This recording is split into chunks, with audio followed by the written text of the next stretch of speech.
Welcome to the National STEM Championship. 43 teams of the smartest students across Singapore competing in challenges to build, solve, and explain problems relating to science, technology, engineering, and math. After watching the past 10 seasons of footage and analyzing past challenges, I figured out the perfect strategy and team composition, consisting of 4 archetypes that I figured are the most useful traits of winning different challenges. Let me take you through the ultimate Avengers squad to win the National STEM Championship. Now, beginning our journey, we have to start with the qualifiers, which consists of an individual component and a practical component. The individual component is basically kind of like an exam, where teams are given 50 MCQ questions to answer in 90 minutes from all the different STEM disciplines, and these are difficult. For example, if we just zoom in over here, they are testing organic chemistry to Sec 3 students, which is a topic that they haven't even learned yet. Because of how diverse the topics are, it's honestly quite tough to prepare for this. I think the best strategy is just to try your best and not to worry too much about this component. Out of the 43 teams competing, the top 27 teams will make it into the quarterfinals. So the goal for this part is just not to be in the bottom few, and we should be good. I realize this competition is not just about how much you know, but how well you can apply and communicate it. Now, this is where we make our comeback, the practical component. In the 2024 season, the first challenge was to build a water siphoning system using straws and plastic bottles. For example, if you place a hose like this and cover the end to create a vacuum and release it, the water automatically flows out because the end of the hose is at a lower height than the start of the hose. And the only reason why this works is because of the pressure differential. I noticed that all the teams seem to have a similar design, so I'm guessing that must have been a manual that the competition gave. I realized that teams didn't have to stick to the design given, so I think the best strategy is to construct what I call a minimum viable product. This can show the idea of the siphoning system, so maybe something like this. So once it works, we can build something more elaborate, but in case this doesn't work, there's always the previous design to fall back on. If everything goes well, welcome to the quarterfinals, which is made up of 3 practical challenges. This first challenge is probably my favorite, and it's really interesting, where teams have to design a tower just by using 6 pieces of A4 paper that can withstand the most load in only 15 minutes. And let me introduce you to the first key member of the Avengers squad, Bob the Builder. I realized that every team needs an engineer who can come up with ideas to solve problems and then actually know how to build it. 15 minutes is honestly not a lot of time. So the best strategy is just to follow Bob the Builder's design. Honestly, a big thing about teamwork is that being united on one design is way better than being divided on 3 separate designs. Another overlooked part about challenges, I call it the art of building something, which involves being good at assembling things in general. For example, if I tell you to use tape to stick this cylinder to this cardboard, there's actually many ways to do so. And a good engineer knows how to find optimal solutions in a short amount of time. Do you want to know the top secret strategy that I learned studying engineering in university? It is the fact that triangles are overpowered. If you notice, many truss structures are made up of triangles, and a hexagon is basically made up of 6 triangles, and multiple hexagons can make up a honeycomb structure, which is super strong at distributing weight. So for this challenge, my ideal strategy is to make a triangle column by folding the paper like this and putting 4 of them together to make a bigger triangle so that it can distribute the weight more evenly. You can see that a few teams managed to figure this out, and their towers managed to hold way more weight than the other teams that went for a less optimal design. Talking about building challenges, there was another building challenge about making a roller coaster for a marble that drops down and it has to go through a loop. And these challenges are where the Bob the Builder personality shines, and they should instantly start delegating tasks to other teammates like cutting the cardboard so that they can focus on assembling the main design. Okay, let's pause for a little bit, and I want you to look at this image. Do you notice something strange? If you look carefully, all the teams competing are in the same room. Now introducing Won John's Cheese Strats. When doing engineering, there were so many times where just seeing someone else's design gave me ideas on how to improve my own. If I were in this challenge, I would discreetly take a glance at the other teams to see if there's any good ideas that I can incorporate in my design. For example, one of the teams used the cardboard to create guide rails to make sure the marble stays on track. So I would keep these ideas at the back of my head and see if I can implement them in my own design. Because sometimes, the best ideas are just a combination of two different ones. The most important thing about these kind of engineering challenges is not about how good the prototype looks or how it's explained, but the most important thing is that it works correctly. Many teams couldn't manage to get the marble to successfully go through the loop, and the two that did, I'm guessing, did significantly better than the rest based on the judges' comments. The last challenge in the qualifiers was where teams had to create a model of a pumping heart using plastic bottles and balloons. Even though this challenge was about building something, it's kinda different where it's not really about getting something to work. Instead, it's about building something so that it can help to explain the function of a heart in a scientifically accurate way. Now, introducing the second key member, which I call the scientist archetype. This will be the person in the team that's basically the science nerd, specializing in biology and chemistry. They will be the ones that will know all the scientific keywords to use in this kind of challenge in order to score points. Not having the scientist archetype was the reason why Zhonghua Secondary struggled so much in this challenge, because none of them took biology. We don't really see the atrium and the ventricles over here. So actually, all not bio students. I believe that the best strategy is always to have a diverse team where different challenges can play to different team members' strengths. I personally have like zero knowledge in biology, but apparently Xingming Sec did a really good job in creating their model, because they used the water bottles to model the lungs instead of modeling the atrium and ventricles. Okay, there was this one guy that had like the worst pouring skill I've ever seen in my life, and it just kept spilling on the judges' table, which was super funny. There was also a part where the judges asked a related question based on the challenge, and I think this is where the scientist archetype shines the best. Because the judges were asked trivia questions mainly on chem and bio challenges, they can basically carry the team by answering them. In fact, all the teams except two got the trivia question wrong, and they all kinda just looked at each other in confusion. The other set of quarterfinals was similar, where they had one challenge related to biology, which was to create two lung models where one is healthy and the other one was infected with asthma. The next challenge was a chemistry challenge, where they had to fill in the correct properties of the missing elements in the periodic table. Then they had to recreate the exact model of certain compounds using colored clay and toothpicks, which I completely have no clue what 2-butanol is because it's giving me PTSD from the 24-hour O-level chemistry video. The last challenge was an engineering challenge where they had to build a beam that can withstand the most weight only using 2 pieces of A4 paper. This challenge gives me flashbacks on when I used to study engineering about these kind of beam bending diagrams. If you notice, the top of the beam is under compression because it's squished together, and the bottom is under tension because it's being pulled apart. Many of the teams tried to go for a triangle truss shape by taking inspiration from rail bridges, but as one of the judges pointed out, they just kind of folded it back and forth to form a W shape instead.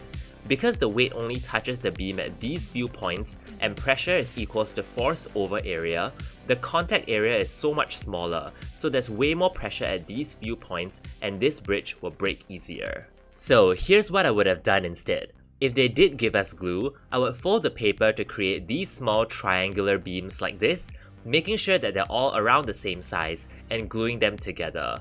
You can notice that these triangular beams glued together will form the bridge truss structure, which can distribute the load evenly. However, if they didn't give us any glue, instead of folding the paper back and forth to form a W shape, I would fold it 2 times forward, then 2 times backward, and this will give me some sort of a square wave cross section. I think this is better than the W shape because there's more contact surface area between the weight and the beam.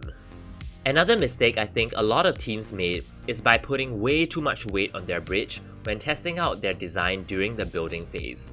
Now, let me introduce you to an engineering term called plastic versus elastic deformation. Elastic deformation is kind of like a rubber band where if you stretch it and release it, it goes back to its original shape and there's no change. But if you ever tried folding a paper and trying to unfold it, it's almost impossible, and that crease on that paper will forever be a weak point in the structure, and that's called plastic deformation. Some teams actually tested their bridge until it collapsed, so when it came to judging, the bridge can't perform well at all because of the plastic deformation it already received. Anyways, I think River Valley High wins the award for the most creative design among all the teams because of their crisscross structure that strengthens the bridge in both directions. And the NUS High team did really well because they had the strategy to spread out the weights across the beam instead of concentrating them on one point. A special shout out goes to this girl from RGS because this moment was really funny. Expressed our feelings towards our prototype by, If you didn't make it into the semi-finals, fret not, there's still the wildcard round. In the 2024 season, the first part of the challenge is where teams need to answer a variety of questions, both theory and practical, in 25 minutes. Now here's the catch. For every correct answer, teams get to pick an item that will help them in part 2 of the challenge, which is kind of a weird challenge about moving a mass 30 cm without touching it in the fastest time. I think the best strategy is to divide and conquer, where everyone plays to their strengths by working on different tasks. There's one challenge on building a mini catapult using ice cream sticks, so instantly that one goes to Bob the Builder, and similarly all the chem and bio related questions will go to the scientists. There are also some questions testing on some really crazy topics like nuclear physics and wait. Do you notice something off about this picture? While this team is explaining how nuclear physics works, the other team is just Bing chilling right behind them, and I bet you they can totally hear what this team is saying. Honestly, if you're really desperate, you can even form a secret alliance with another team to help each other out, but I think that might be against the rules or something. If you got a question right, you get to choose an item, and I think in general you should always pick number 1, something that can cut, like a scissors or a penknife, number 2, something that can stick like duct tape, and number 3, something that can support like chopsticks.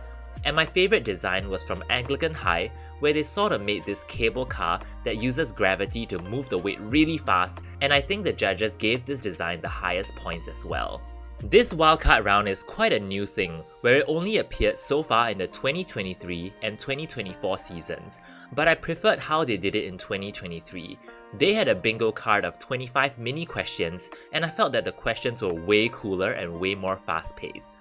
One challenge was the most difficult, where it was creating a helicopter with one sheet of A4 paper that can stay in the air for 5 seconds, which none of the teams managed to do.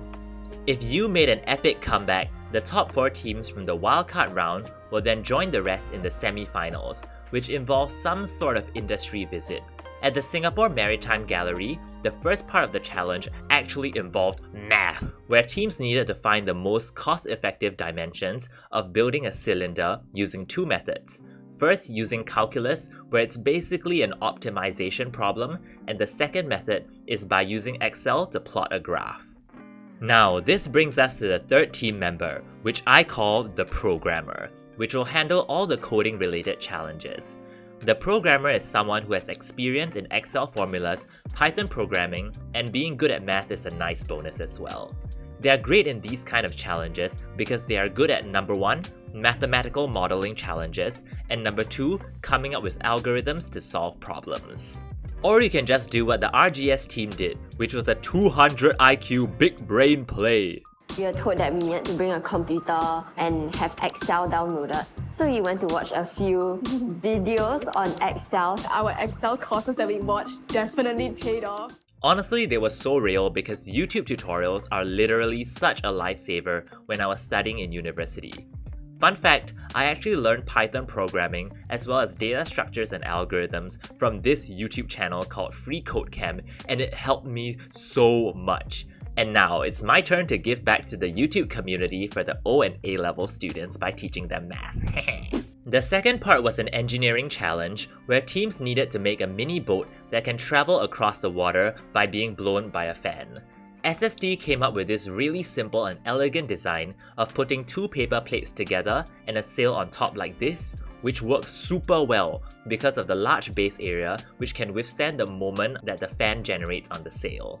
The other semi-finals were pretty interesting as well. There's one on weather data prediction, where teams had to come up with a weather forecast based on past data, and that was the hardcore data science challenge. The teams had to modify some Python code to plot graphs and stuff, which some of the teams without a programming person really struggle with. Because of how popular tech and AI has become over the last few years, I started to notice an emphasis on these kind of technology and AI challenges in the 2023 and 2024 season. Another round was a crime scene investigation, where teams had to interpolate video frames of a car to find out the speed that it was traveling and put together a story on how the crime happened. Then the last semi-finals was on bioinformatics, where teams had to use data to predict the risk of someone developing breast cancer, sort of like a medical report.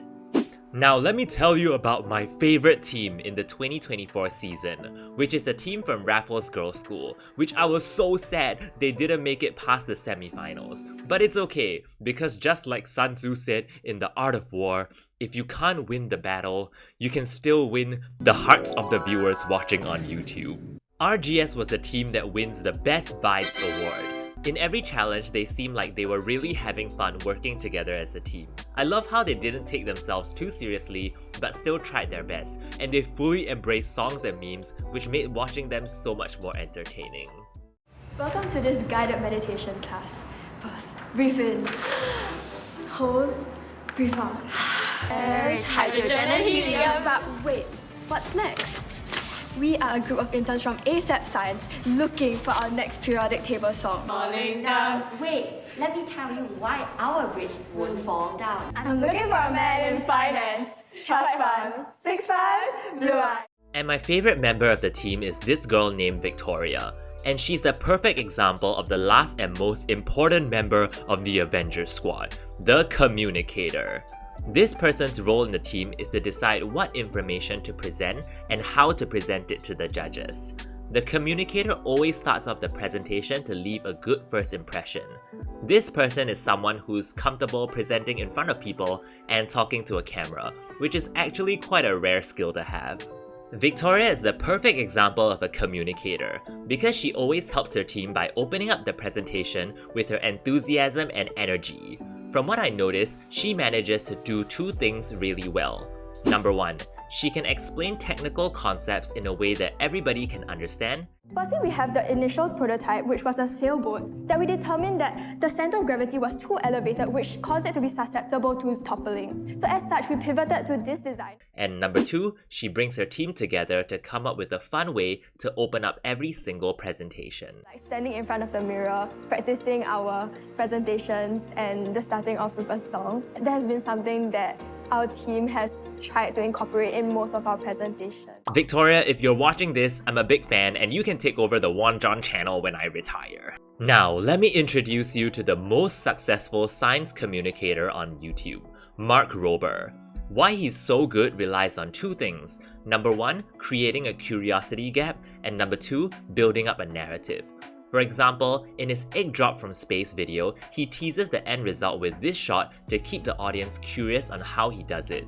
Then he builds up the narrative by talking through the story of how he did it before explaining the science concepts behind it. Congratulations! You made it to the finals! You get to compete in front of a live studio audience of all your fans and supporters. And with being in the finals, say goodbye to your boring old school uniform because every team gets custom outfits. So let me take you through the coolest, cutest, and most stylish outfits in today's National STEM Championship fashion show.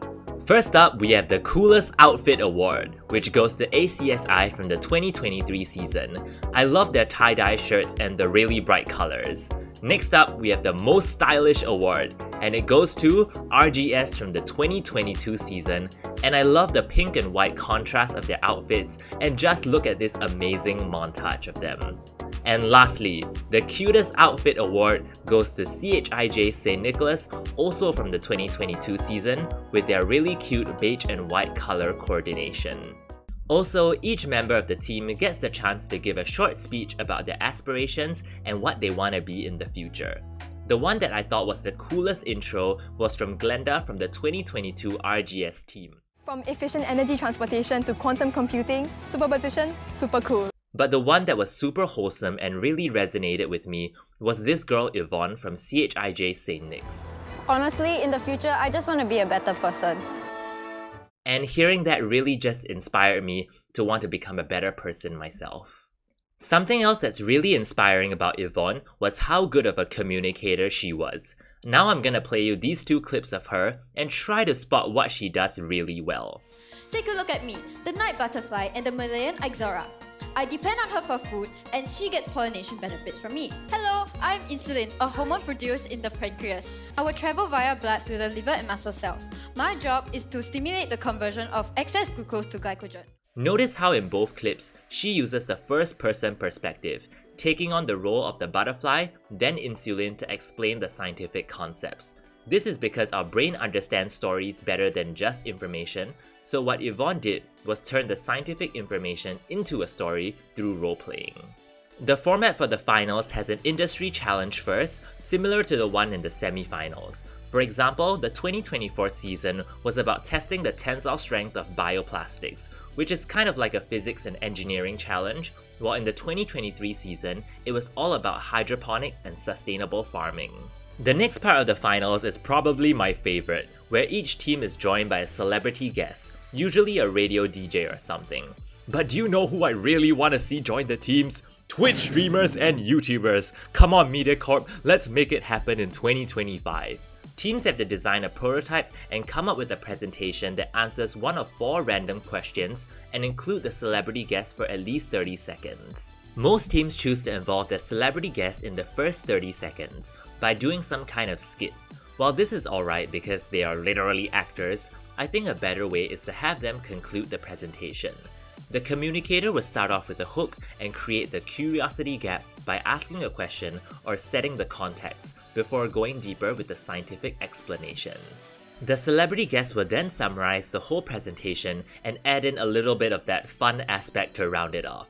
Since they're super familiar with hosting, I'm sure they know how to get a message across that people will understand. But I have to say it is more work because you kinda have to teach them what's going on for them to present it, but I think it's definitely worth it. Now comes the final and most difficult challenge, where all 4 teams compete in a trivia-style quiz, but you're only given 15 seconds for each question. And wow, these questions are incredibly difficult. Like, I can't literally do most of the questions, and the one that I can answer, the only reason is because I learned them in university. This question is on the 7 bridges problem, and it's because I learned graph theory in my discrete math course in university. And this one on the Carnot cycle was something I did studying thermodynamics, and this one is literally giving me PTSD because Laplace transforms were so confusing to me. Surprisingly, some of the teams managed to answer them, which just blew me away. One thing I noticed while watching this trivia round is that the way most teams lose points is through spelling mistakes. And because of the time pressure, some teams panic and can't come to an agreement to get an answer out quick enough. This is where you gotta trust your team. If someone says that they got it, I would say just let them type it out. Hopefully, because our Avengers team is so diverse in their specializations, we can answer enough questions correctly, and congratulations, we won! From the qualifying rounds to lifting the trophy up to bring glory to your school, that is the best strategy to win the National STEM Championship. But don't take it from me, I managed to get the team from Anglican High School in 2024 to share with you guys some of their experiences participating in the competition. During the competition, something funny happened. So in the workout round, when we went to a working office for our competition, we saw sweets on the table and we wanted to take them. However, the sweets weren't for us, it was for the workers instead. Luckily, we didn't take them. Besides of that, during the competition, we decided to prioritize our strategy to collect materials for the wildcard round for the practical component. So it was a breeze when we made our cable car model. All of that has brought us to the semi-finals, which was a totally different level of competition. Considering that during the semi-finals, we were totally stumbled by the math questions given. Considering we have both forgotten the turning point formula, nor know how to find the derivative. That's why you have to follow on John and learn math. We were totally clueless then, and we regretted not focusing on math. If you're intending to join the National STEM Championship, please trust that this journey would be fulfilling and fun, no matter the results. Just have confidence, enjoy the process, and try your best. Good luck!